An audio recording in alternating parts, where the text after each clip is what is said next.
You've been there, I've been there, we've all been there. We've all wanted to be the main character, the protagonist in our own stories and embody that. But sometimes people just need a high five in the face with a chair. And sometimes it's hard to be the main character. So here's a guide on how to be a villain. Villain rule number 1. We don't care. Okay, maybe they have been left out a lot of times in their life or at some point in their life, and maybe then they cared, but now they're their best friend. Okay, they're comfortable with the way that they are, with who they are, and they're in a place now to where they don't need anyone else because they're the sole provider of their own happiness, enjoyment, and love. You name it, right? They know that they don't need anyone else because they are able to provide the things that they need for themselves already. They're all right with being alone. Number 2, they know themselves. They know who they are as a person, and so deep, well, maybe it's not like that deep, but they know themselves very well, okay? They know themselves very well to a point where they don't need the outside perspectives or opinions of others to help them understand who they are as a being, right? They're sure in what they want to do, where they want to go, what their aspirations, motivations, desires are, that they have an inner compass. They have an inner compass because of that. This inner compass helps them decide where they're going, what they want to do, all of that. It helps them make choices that align with their desires and their goals that will ultimately benefit them. I feel like this is important because it kind of sets them up to be clear about what they want. It sets them up to be honest with themselves. Why is this important? Every villain needs their origin story to know what the frick they're doing and where they're going and how they're going to get there. You need to know yourself and know who you are as a person to be able to create a plan to get to where you want to go. For number 2 on how to be a villain, you figure out your origin story. You get to know yourself. If you have to reflect back on 3rd grade when little Miss Susie kicked you in the butt and you landed in the mud and you got dirt on your clothes, if it has to be that to create your own villain origin story, let it be that. I mean, who am I to say if you still got resentment towards little Susie for doing that? But anyways, the whole point of creating your own origin story is to understand the how, to understand the why, and get more of an understanding of the what. This will kind of help you understand yourself. You could even think of it as like a creative exercise to help you create this sort of character. You can see it as an alter ego that'll help you be the person you want to be. Right? And if you only pull this out in certain situations, let it be what it is, right? It's up to you to decide how to use it. It's up to you. Now, rule number 3. They know what they want. And not only do they know what they want, they know what they don't want. They're clear about their likes and dislikes, the things that they don't like. Because imagine, you think of like people like DC villains, where they're like, as an example, the Riddler.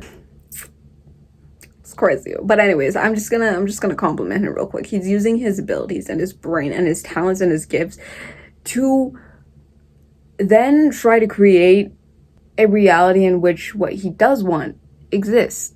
But again, they know themselves really well. They have a clear idea of what their values and beliefs are, and that then lays out a sort of foundation of how they act, how they treat people, what they do, what they want to do. It helps them sort of set boundaries with people as well for what they will allow and what they won't. Which, because they know themselves so well, it doesn't matter what Batman thinks. Doesn't matter what Batman thinks. What's he gonna do? Never mind. But anyways, they don't care what other people think. Rule number 4. You don't care what other people have to say about you. Because then again, you know yourself very well. Why would you listen to little Susie, whatever the fuck she has to say about you, when little Miss Susie don't know the full story?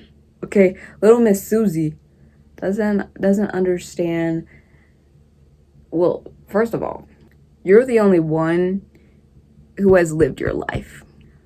You are the only one who has lived your life. You are the only one who has lived your life. Meaning you are the only one who would truly know the extent of what you've been through. Why would you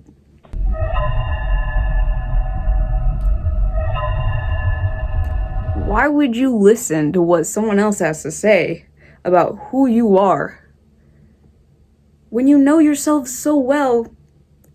That just seems like rubbish. Okay? Why would you listen to that when you very much know well that that's not true? So we don't care about what little Susie... I keep saying this, but like, if your nickname is like Susie, or your name is Susie, my apologies, okay? It's not personal. Miss Susie, let's just paint a picture. Little Miss Susie says that your outfit sucks. Your outfit sucks. You don't look in an outfit because of blah, blah, blah. Right. Let's just say that, right? Why would we listen to Susie? Especially if Susie does not know the way I've been training so hard to try to be...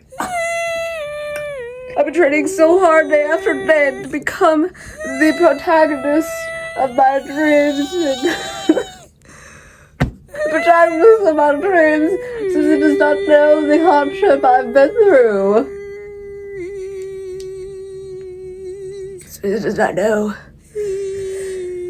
the work that I've been putting in. Exactly. It's about trust, I feel like. It's kind of like a sense of self-trust, because you're trusting yourself in that, and what you've been doing and what you've done. You're trusting your own opinion on things. You're trusting yourself over them. When you do that, it builds a relationship with yourself. A sort of foundation for trust. And self-esteem. Rule number 5. They don't care what others think of them. They just don't. They will quite literally go out and commit crime. Don't do that. Don't commit crime. Do not. But they will go out and do things that they know others do not approve of or think is amazing or great. They'll go out and do those things because they want to. They don't care what they look like to other people or how they may seem. They're just themselves. They just are themselves. No matter how weird, crazy, or unhinged that may look like or be, they're just unapologetically them. And you could even do this as in similar to kind of like a, rejection therapy. Similar to that sort of concept where you go out of your way to do things that you want to do. Okay, don't be a freaking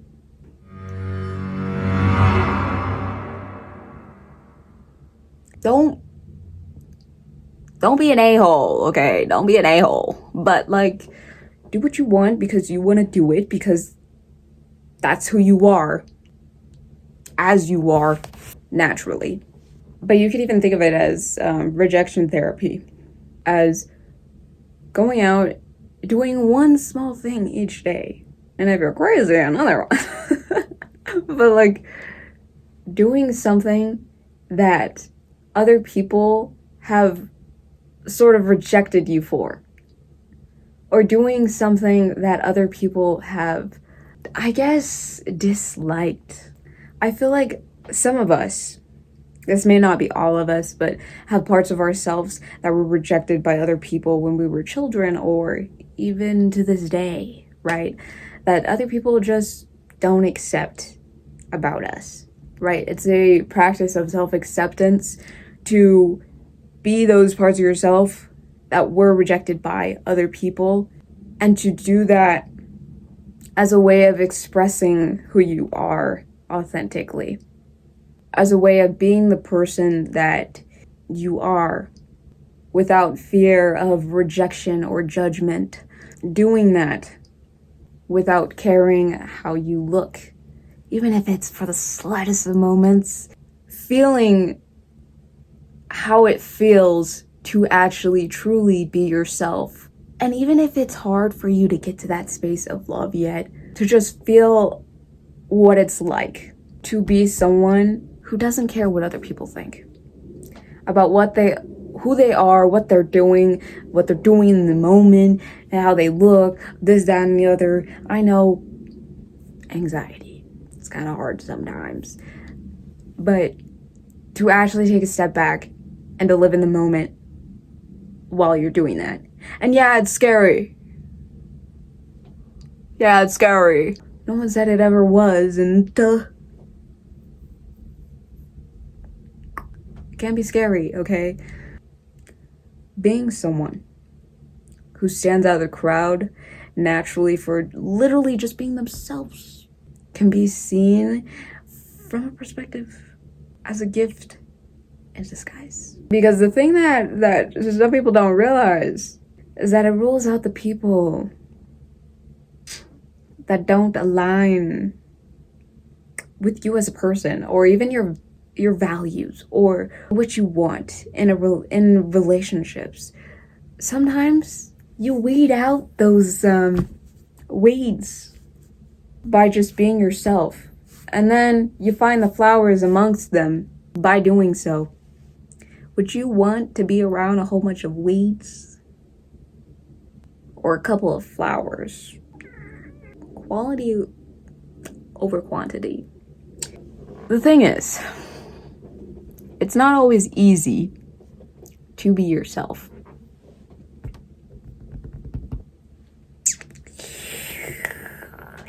It's not always easy to be yourself, but sometimes you have to be willing to authentically be yourself in the places and rooms that oppose you being just that.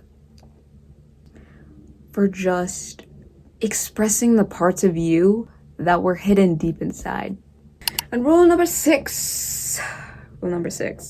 They speak their mind, honey. Do they care what the hero has to say about their opinion? No. Do we care? No.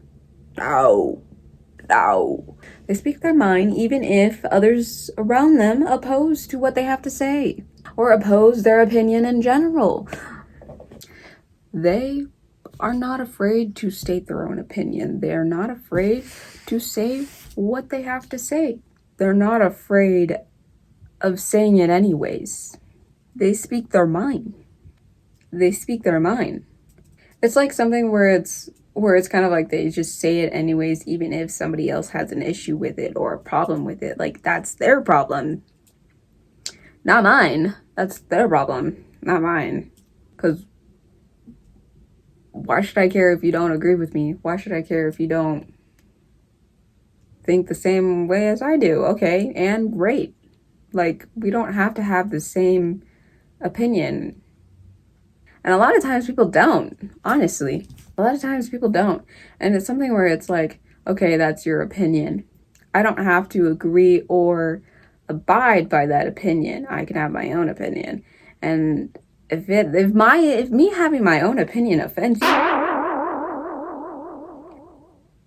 girl, that's your problem. Girl, that's your problem.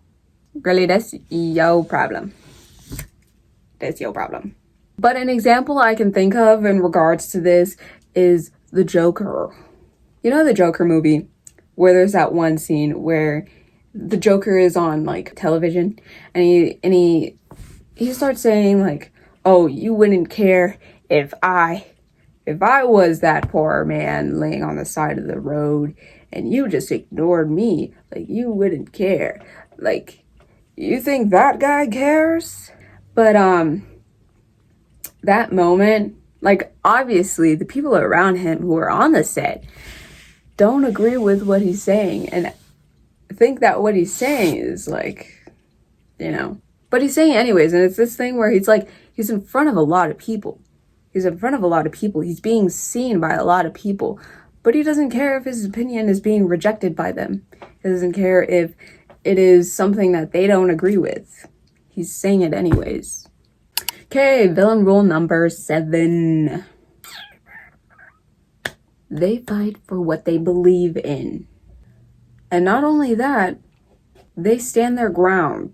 And you may be wondering, well, isn't this just like what a hero does? Isn't this quite literally similar to what you would expect a main protagonist or the main character, the protagonist, to do, right? Yeah, but I feel like with villains, though, you'll see a lot of times that it becomes, well, I guess both sides, really, but it becomes this sort of fuel that they can look back on, think of, and use to motivate them and fuel them with what they're trying to pursue, which is why I wanted to bring it up. Also, don't you think that there are some similarities between heroes and villains? Wouldn't you say? Quite the topic. Quite the topic. It's like one of those things where, there's the circle and then there's the circle and then there's the other circle. Or the contrast charts. It's like similarities in the middle, Anyways. Villain role number 8. No self-doubt. None. Cut it out. Rabbit by the rabbit? Throw it out the window. Throw it out, okay? Because we don't need it here. Okay? And we don't want it here either. Because a villain, when it comes to their desires, their dreams, they're not questioning themselves on, oh, how am I going to take over the world? And am I capable? Am I possible? Is it possible for me to, just take over the whole universe and, it'd be under my control? Is that possible for me? Is that, blowing up a whole planet, is that something I'm capable of? And sometimes it's like the craziest things, the biggest ideas with which, by the way, you could even say this as another thing. Dream bigger. I don't want to hear it. Dream bigger. It seems impossible. And, okay. Good. Because the impossible becomes possible when you actually achieve it. So, and a lot of times we'll see that with like heroes, them going throughout like the hero's journey. We'll see them, questioning themselves and see them wondering like, oh, well, can I do this? Can I really live up to this name? Can I, is the One Piece real?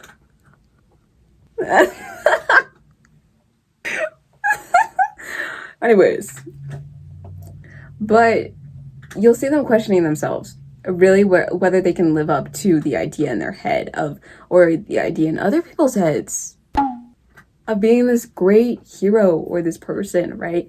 But I feel like the villains in a lot of stories are a step ahead in that, in the sense of they don't doubt themselves and whether they'll be able to achieve it. They just already are like, okay, yeah, I'm gonna do this.